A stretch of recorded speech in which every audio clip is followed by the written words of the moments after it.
여러분 안녕하십니까. 천호산맹리학의 천호사입니다. 천호산맹리학 심화반 이번 시간에는 제8강 진가에 대해서 공부를 해보도록 하겠습니다. 진가, 사주에서의 진은 뭐고 가는 뭐냐. 이것 또한 확실히 해야, 그래야 사주의 부기빈천을 알 수가 있는 부분입니다. 자, 진가 공부해 보도록 하겠습니다. 네, 심화반 제8강의 진가입니다. 첫 번째, 진가란 무엇인가? 진가. 그렇습니다. 진가는 진짜배와 가짜배 그 말입니다. 진신과 가신.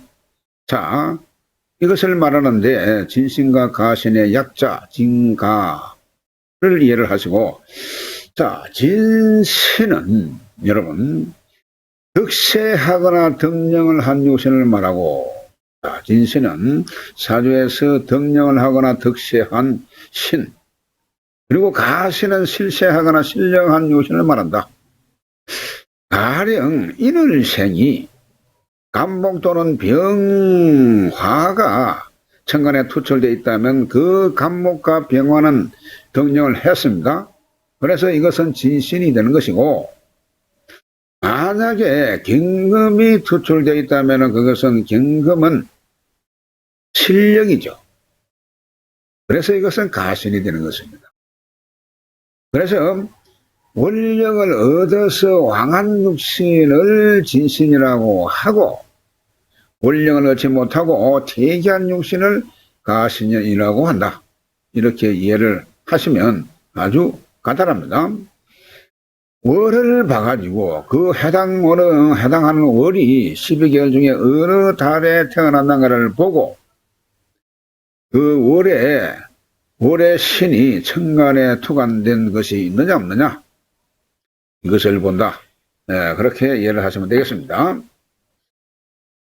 세 번째로 보겠습니다. 진신이 용신이고 득령을 하였다면 평생 부귀하지 않는 사람이었고, 가신이 용신이면 비록 사주상의 간제의 배합은 아름답다 하더라도 평범한 일생을 보내기 쉽다. 여기에서 사주에 등급이 생긴다. 그 말입니다. 과연요, 특정 사주에서 진신이 용신이냐, 가신이 용신이냐, 이 하는 것에서 여기서부터 벌써 이 사주에 등급이 생긴다. 그런 내용이 되겠습니다. 또한 사주 중에는 진신 및 가신이 같이 있는 수가 있습니다. 진신도 있고 가신도 있고, 이때 진가의 구별이 분명치 않게 되거나 진신 및 가신이 모두 왕성하게 되게 되면 비록 큰 화는 당하지 않더라도 평생을 통해서 하는 일에 막힘이 많고 한락함이 적다. 그 말입니다. 무슨 말이냐? 진신이면 진신, 가신이면 가신, 그러면 확실히 사주가 구분이 되는데 진신도 있고 가신도 있는 겁니다. 이 사주를 보니까. 그 어느 것이 진짜 신인가? 이거 어떤 경우에는 상당히 헷갈릴 수가 있습니다. 그런 경우가 있고, 그래서 진신도 어느 정도 왕하고 가신도 왕할 때에 이럴 때에, 그래서 이런 경우가 들어있기 때문에 큰 화는 당하지 않더라도 뭔가 하는 일이 평생을 통해서 막힘이 많고 한락한 편안함이 적다. 이런 내용이 되겠습니다. 다섯 번째 보겠습니다. 일주가 진신을 불용하고, 자, 일간이 진신을 불용하고 가신을 치용하는 경우가 있는데, 이때는 반드시 세운에서 진신을 억제하고 가신을 도와야, 가신을 생모해야만 발복하게 된다. 만약에 가신을 치용하면서 세운에서 진신을 도고 가신을 억제하면 이것은 반드시 흉화를 당한다. 그 말입니다. 자, 내가 진신을 용신하지 않았습니다. 내 사주구조가. 진신을 용신을 하지 않았는데 대원 세운에서 이것이 진신이 오면은 좋은 것이 아닌가 이 말입니다. 지금 그러나 그 말이 아니고, 일단 진신은 불용하고 가신을, 용신을 삼하기 때문에 반드시 그 가신을 도와야 된다. 그 말입니다.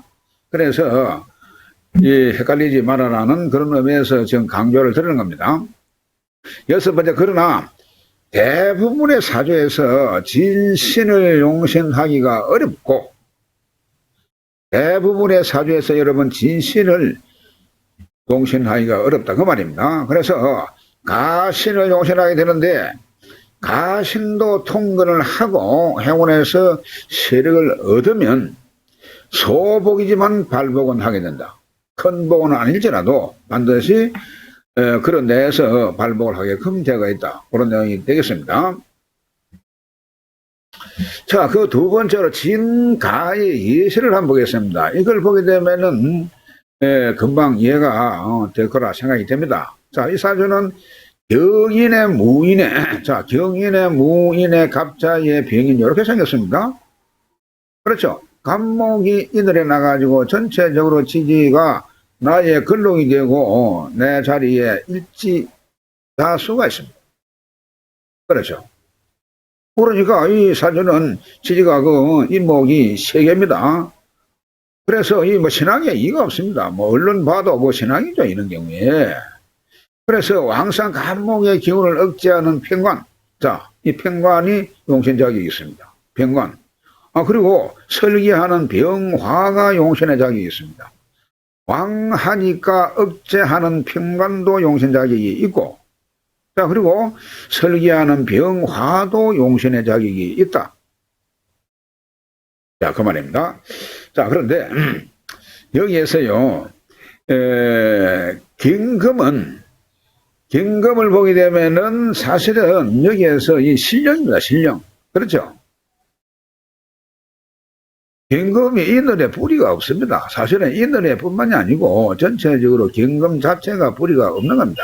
자, 그러다 보니까 이 경금은 물론 건강목하고자 합니다만은 결국 이런 경우가 사실 목극금 하는 겁니다. 목극금. 자, 이것을 알아야 되는데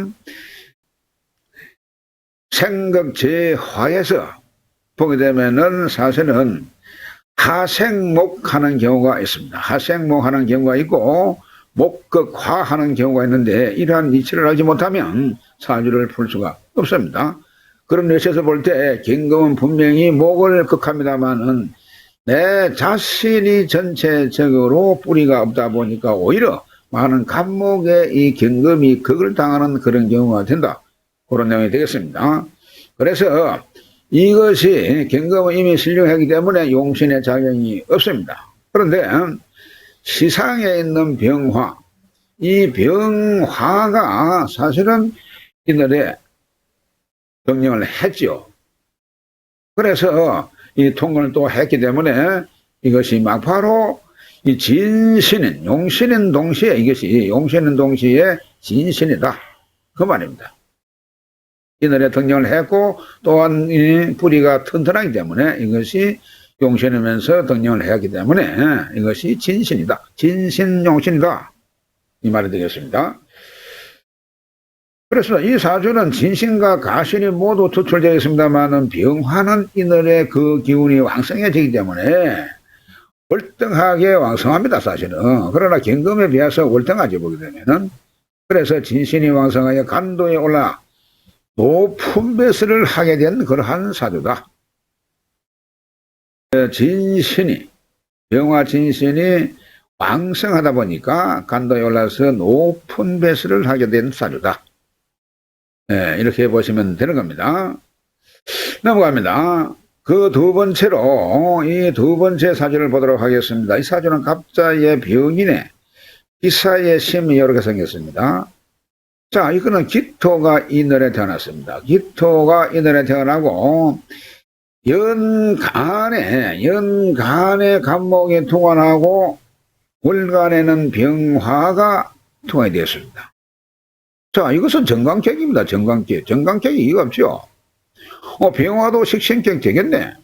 그렇습니다. 그러나 갑목이 우선순위이기 때문에 갑목을 우선하지요. 정기신이고 여기에 병화는 중기신이 되는 겁니다. 그러다 보니까 정기신 우선 순이다 보니까 정기신 우선이다 보니까 정기신이 간목 정관이 막으로 격이 되는 거고 여기에서 병화는 용신이 되는 그런 경우가 되겠습니다. 그래서 병화인성이 진신이 역시 되고 격도 진신이요 용신도 진신이다.